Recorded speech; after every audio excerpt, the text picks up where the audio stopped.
ओम नमः शिवाय साथियों, मैं प्रदीप सिंह, फाउंडर ऑफ अनंत विजय सेवा संस्थान। साथियों, आज आपको मैं श्रीमद् भागवत गीता का अध्याय 4 दिव्य ज्ञान का श्लोक नंबर 8 का संस्कृत और हिंदी वाचन करके सुनाऊंगा। तो श्लोक नंबर 8 है, परित्राणाय साधूनां विनाशाय च दुष्कृतां धर्म संस्थापनार्थाय संभवामि युगे युगे।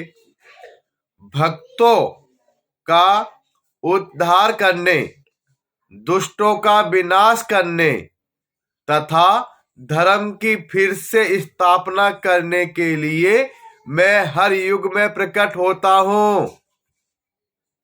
तात्पर्य है, भगवत गीता के अनुसार साधु कृष्ण भावना भावित व्यक्ति है।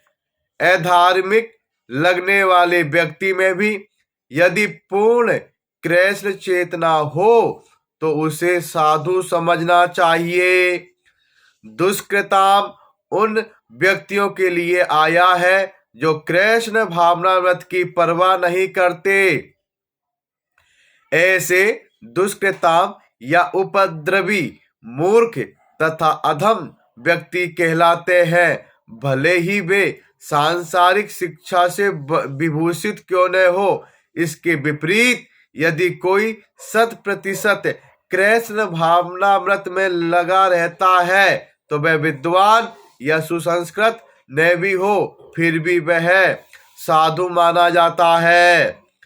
जहां तक अनीश्वरवादियों का प्रश्न है, भगवान के लिए आवश्यक नहीं है कि वे इनके विनाश के लिए उस रूप में अवतरित हो जिस रूप में वे रावण तथा कंस का वध करने के लिए हुए थे। भगवान के ऐसे अनेक अनुचर हैं जो असुरों का संहार करने में सक्षम है, किंतु भगवान तो अपने उन निष्काम भक्तों को तुष्ट करने के लिए विशेष रूप से अवतार लेते हैं जो असुरों द्वारा निरंतर तंग किए जाते हैं। असुर भक्त को तंग करता है, भले ही वह उसका सगा संबंधी क्यों न हो। यद्यपि प्रहलाद महाराज हिरण्यकश्यप के पुत्र थे, किंतु तो भी वे अपने पिता द्वारा उत्पीड़ित थे। इसी प्रकार कृष्ण की माता देवकी यद्यपि कंस की बहन थी, किंतु उन्हें तथा उनके पति वसुदेव को इसलिए दंडित किया गया था क्योंकि उनसे कृष्ण को जन्म लेना था। अतः भगवान कृष्ण मुख्यतः देवकी के उद्धार करने के लिए प्रकट हुए थे, कंस को मारने के लिए नहीं। किंतु ये दोनों कार्य एक साथ संपन्न हो गए। अतः यह कहा जाता है कि भगवान भक्त का उद्धार करने तथा दुष्ट असुरों का संहार करने के लिए विभिन्न अवतार लेते हैं। कृष्णदास कविराज कृत चैतन्य चरितामृत के निम्नलिखित श्लोकों से अवतार के सिद्धांत का सारांश प्रकट होता है। सृष्टि हेतु एई मूर्ति प्रपंचे अवतरे, से ईश्वर मूर्ति अवतार नाम धरे। मायातीत परव्यों में संवार अवस्थान, विश्वे अवतरी धरे अवतार नाम। अवतार अथवा ईश्वर का अवतार भगवत धाम से भौतिक प्राकट्य हेतु होता है। ईश्वर का वह विशिष्ट रूप जो इस प्रकार अवतरित होता है अवतार कहलाता है। ऐसे अवतार भगवत धाम में स्थित रहते हैं। जब वे भौतिक सृष्टि में उतरते हैं तो उन्हें अवतार कहा जाता है।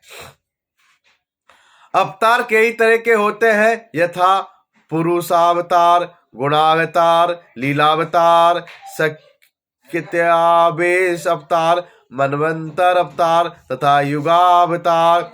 इन सब का इस ब्रह्मांड में क्रमानुसार अवतरण होता है। किंतु भगवान कृष्ण आदि भगवान है और समस्त अवतारों के उद्गम है। भगवान श्री कृष्ण शुद्ध भक्तों की चिंताओं को दूर करने के विशिष्ट प्रयोजन से अवतार लेते हैं, जो उन्हें उनकी मूल वृंदावन लीलाओं के रूप में देखने के उत्सुक रहते हैं।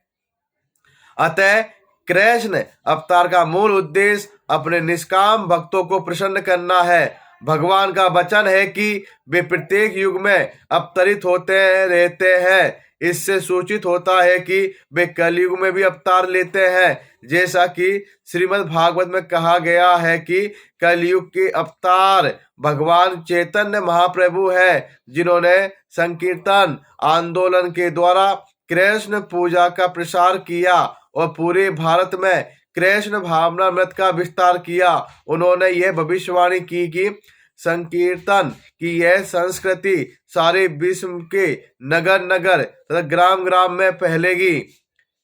भगवान चैतन्य को गुप्त रूप में किंतु प्रकट रूप में नहीं, उपनिषदों, महाभारत तथा भागवत जैसे शास्त्रों में गुहा अंशों में वर्णित किया गया है। भगवान कृष्ण के भक्तगण भगवान चैतन्य के संकीर्तन आंदोलन द्वारा अत्यधिक आकर्षित रहते हैं। भगवान का यह अवतार दुष्टों का विनाश नहीं करता, अपितु अपनी अहेतुकी कृपा से उनका उद्धार करता है। तो श्लोक नंबर 8 का संस्कृत और हिंदी वाचन यह है। कल फिर मिलेंगे श्लोक नंबर 9 के साथ। ओम नमः शिवाय साथियों, धन्यवाद।